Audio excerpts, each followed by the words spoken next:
अस्सलाम वालेकुम। उम्मीद करती हूँ आप सब खैरियत से होंगे। मैं हूँ आपके साथ नीलम असलम।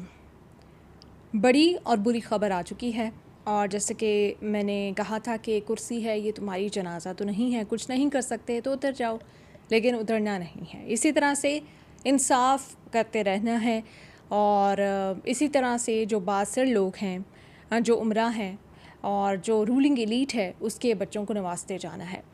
ठीक है, अब आप कहेंगे कि हम अदलिया को क्या कह सकते हैं, जब उनके सामने एविडेंस आएगा, जब सुलहनामा आएगा तो वो तो यही फ़ैसला करेंगे। लेकिन स्टेट की भी कोई ज़िम्मेदारी होती है या नहीं? अगर जैसे कि सारा के पेरेंट्स जब तक कनाडा से नहीं आए थे तो स्टेट मुकदमा लड़ रही थी, और अगर स्टेट ऐसे ही मुकदमे लड़ती है अपने शहरियों के, और रियासत ऐसी ही माँ है, कोई माँ तो अपने बच्चे के लिए किसी भी हद तक जाती है, लेकिन ये तो किसी भी हद तक नहीं जाते। ये तो चाहते हैं कि जो कातिल हैं वो जेलों में नहीं बल्कि सड़कों पर दंदनाते फिरें। और यही होगा अब से कुछ दिन बाद। शाहरुख जतोई, कराची वालों मुबारक हो, आपको अपने आसपास नज़र आएगा, अपनी बड़ी सी गाड़ी में दंदनाता हुआ आपके आसपास होगा, शायद विक्ट्री का निशान भी बनाएगा, आप सबको चढ़ाएगा भी, और उसके आसपास के लोग उसकी इज़्ज़त भी करेंगे, झुककर सलाम भी करेंगे। रूलिंग एलीट के बच्चे हों, पैसे वाले हों, तो सलाम क्यों ना करें।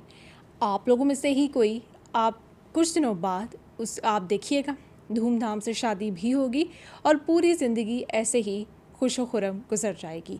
और जब अपनी निजी महफ़िलों में वो ये किस्सा सुनाएगा कि उस रात 2012 दिसंबर की रात क्या हुआ था, तो यकीनन वो अपनी बहादुरी के तौर पर ये किस्सा सुनाएगा कि मैंने ये कर दिया था। उसके बाद देखो जी, मेरे ख़ानदान वालों ने, सब ने मिलकर ज़ोर लगाया, और मेरा ये जो पूरा जेल का अरसा भी था, ये भी 5 स्टार होटल की कहानी थी, ये भी ए क्लास थी, ये भी हॉस्पिटल का टाइम था, इसमें भी खाने आते थे, सब कुछ होता था, मुझे बड़ा पैम्पर किया जाता था जेल में भी। ये सारी कहानियाँ वो बताएगा, और वो बताएगा क्योंकि मैंने बड़ा कारनामा सर अंजाम दिया था, इसलिए मेरा पूरा ख़ानदान इतने सालों मुझे बचाने में लगा रहा। वो ये भी बताएगा कि शाहज़ेब, जिस लड़के का, जिस नौजवान का, जिस खूबसूरत नौजवान का उसने कत्ल किया था, कि उसके माँ बाप वो तो डर गए, वो तो भाग गए, हमने उनको भगा दिया, उन्होंने माफ़ किया नहीं, उनको माफ़ करना पड़ा। यकीनन यही वो किस्से अपनी निजी महफ़िलों में सुनाएगा, और शायद आप में से ही किसी को सुनाए, और फिर आप आकर मुझे ज़रूर बताइएगा, क्योंकि ऐसा ही होता है। किस्सा ये है कि सुप्रीम कोर्ट ने शाहरुख जतई समेत तमाम मुल्ज़िमान को बरी कर दिया। आप जानते होंगे 2012 में ये दिल खराश, दिल दहला देने वाला वाक़या आया था, और जब आज भी हम वो उस नौजवान की, शाहज़ेब की पिक्चर देखते हैं, उसके चेहरे की जो मासूमियत है वो देखते हैं, तो हम ये सोचते हैं कि पाकिस्तान ने कितना खूबसूरत नौजवान, कितना अच्छा नौजवान खो दिया, जिसने अपनी फ़ैमिली के लिए स्टैंड लिया और अपनी फ़ैमिली की तरफ किसी की बुरी नज़र ना आने दी, और इस दुनिया से वो चला गया। इस निज़ाम इंसाफ से बेहतर तो वो है जिसने अपनी फ़ैमिली की तरफ कोई बुरी नज़र ना आने दी। ये निज़ाम इंसाफ अपनी बहनों, बेटियों, अपने बच्चों, अपने शहरियों की तरफ बुरी नज़रें, उनके साथ कत्ल हो रहे हैं, उनके ऊपर जुल्म हो रहे हैं, उनके गले काटे जा रहे हैं, डंबल से उनको मारा जा रहा है, और ये निज़ाम इंसाफ बैठ के तमाशा देख रहा है। और इसके पास बड़े अच्छे एक्सक्यूज़ हैं कि जी हमारे सामने तो एविडेंस ही इतना आया था और हमने उसकी रोशनी में फ़ैसला कर दिया। तो खैर, जस्टिस एजाजुल एहसन की सरबराही में सुप्रीम कोर्ट के 3 रुकनी बेंच ने इस केस की समाअत की। मुलजिम के वकील लतीफ़ खोसा, जो कि बड़े जाने माने वकील हैं, और ऐसे ही वकील मिलेंगे ज़ाहिर जाफ़र को भी, और ऐसे ही वकील का बंदोबस्त किया जाएगा शाहनवाज़ अमीर के लिए भी। मेरे ख़्याल से अब ये क्वालिफ़ाइड हैं इन लोगों के केसेस लड़ने के लिए। इन्हीं से अगर इनकी फ़ैमिलीज़, मुझे लगता है, अगले कुछ दिनों में रब्ता करेंगी। इन्होंने कहा कि फ़रीक़ैन में पहले ही राज़ीनामा हो चुका है, और मुल्ज़िमान का दहशत फैलाने का तो कोई इरादा ही नहीं था, और कत्ल को दहशतगर्दी का रंग दिया गया। अदालत ने दलाइल सुने, उसके बाद मरकज़ी मुलजिम शाहरुख जतोई और नवाब सिराज तालपुर समेत दीगर मुल्ज़िमान को अदालत ने बरी कर दिया, जिस पे उन्होंने कहा कि राज़ीनामा तो हो चुका है पहले ही फैमिलीज़ के दरमियान, वकील ने कहा, और 302 से इस्तिस्ना मिल गया था।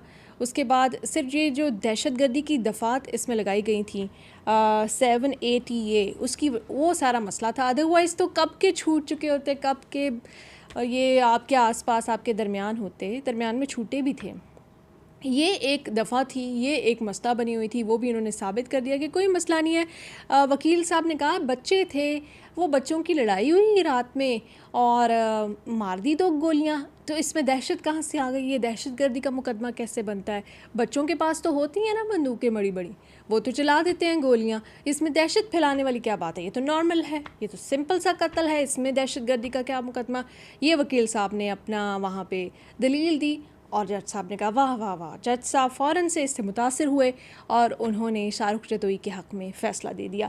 फिर एक आपको याद है विक्ट्री का साइन बनाया गया था शाहरुख जतोई की जानिब से, उस पर वकील साहब ने कहा कि वो उस वक्त 18 साल का था, बच्चा था, उसको पता ही नहीं था कि उसने कत्ल किया है। कत्ल करने के बाद उसके माँ बाप ने पैसा लगाकर उसको छुड़वा लिया है, इसलिए वो विक्ट्री के साइन बना रहा था। बच्चा है, हमें 17 से 19 साल की उम्र के बच्चों को इस्लाह का मौका देना चाहिए। ठीक है, विक्ट्री का साइन उस वक्त बनाया था, अब वो मुनाफिक, अब वो ज़्यादा समझदार हो गया, वो विक्ट्री का साइन कुछ देर बाद बनाएगा, अदालत से फ़ौरन निकलते साथ ही नहीं बनाएगा। तो ये कहानी है और ये आपके सामने है 2012 से सिलसिला अब 2022 में।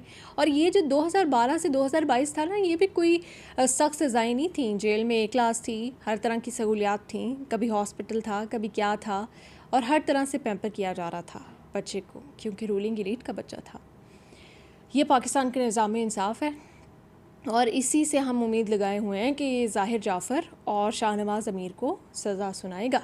ज़ाहिर जाफ़र को इसने सज़ा सुना दी है, सज़ा तो इसको भी एक बार सुना दी थी, शाहरुख जतोई को सज़ाए मौत हो चुकी थी, उम्र कैद में इसको बदला जाना था, फिर अब तो इज़्ज़त बाइज़्ज़त बरी कर दिया गया है। तो ज़ाहिर जाफ़र को भी जो सज़ा सुना दी गई है, आप बहुत ज़्यादा पॉजिटिव ना सोचें, कुछ पता नहीं है, अभी 4-5 साल देखें ये निज़ाम इंसाफ़ करता क्या है, और हम देखते हैं कि ये कब तक ऐसा सिस्टम ये चलेगा, कब तक ये लोग ऐसे करते जाएंगे।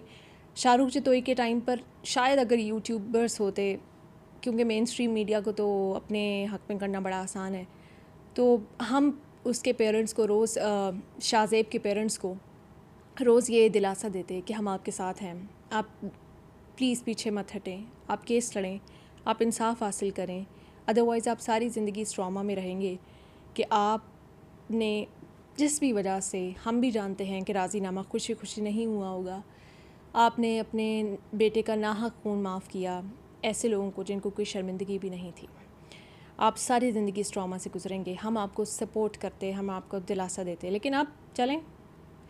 अब ब्लेसिंग इन डिस्गाइज़ 2022 में यूट्यूबर्स हैं, हम ज़ाहिर जाफ़र और शाहनवाज़ अमीर के ख़िलाफ़ आवाज़ उठाते रहेंगे और देखते हैं कि अब नतीजा मुख्तलिफ होता है या नहीं। ये एक बुरी खबर आई थी, सोचा आपके साथ शेयर करूं। Thank you so much.